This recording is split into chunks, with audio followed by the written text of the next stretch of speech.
இன்றைக்கி இந்த வீடியோவில் நம்ம ஸ்லைடிங் டோரை பற்றி பார்க்கலாங்க. ஸ்லைடிங் டோர் வந்து இண்டஸ்ட்ரியல் பர்பஸுக்கு ரொம்ப யூஸ்ஃபுல்லான ஒரு டோருங்க. இது வந்து ஒரே ஒரு ஆள் வெறும் 30 to 40 செகண்டில் எவ்வளோ பெரிய டோராக இருந்தாலும் ஓப்பன் பண்ணிக்கலாங்க, க்ளோஸ் பண்ணிக்கலாம். இது வந்து ரொம்ப பாதுகாப்பானதும் கூட. நீங்கள் பார்த்துட்டு இருக்கிற இந்த ஸ்லைடிங் டோர் எங்களோட கம்பெனிக்கு யூஸ் பண்ணிகிட்டு இருக்கிற டோருங்க. இது வந்து 16க்கு 16 சைஸுங்க. அவுட்ரு ஃப்ரேம் ஃபுல்லாகவே 3 கொண்டரை பைப்பில் போட்டிருக்கோம். சென்டரில் பார்த்தீங்கன்னா 1.5 கொண்டரை பைப்பில் போட்டிருக்கோங்க. சென்டரில் வந்து 1.5 கொண்டரை பைப்போட அகலம் பார்த்தீங்கன்னா 3 அடிக்கு ஒரு பைப் 1.5 கொண்டரை கனெக்ட் ஆகிற மாதிரி போட்டிருக்கோங்க. ஹைட்டு பார்த்தீங்கன்னா 4 அடிக்கு ஒன்று கொடுத்துருக்குறோங்க.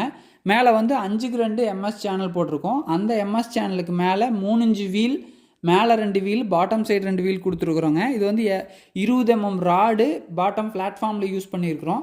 ஸ்லைடிங் டோரோட பட்ஜெட் பார்த்தீங்கன்னா ஒரு ஸ்கொயர் ஃபீட்டு 100 ரூபா ரேஞ்சு வருங்க. இதுவே நீங்கள் ஒரு ஷட்டர் போடணுன்னா டபுள் காஸ்ட் வருங்க, 180 to 200 ருபீஸ் வருங்க.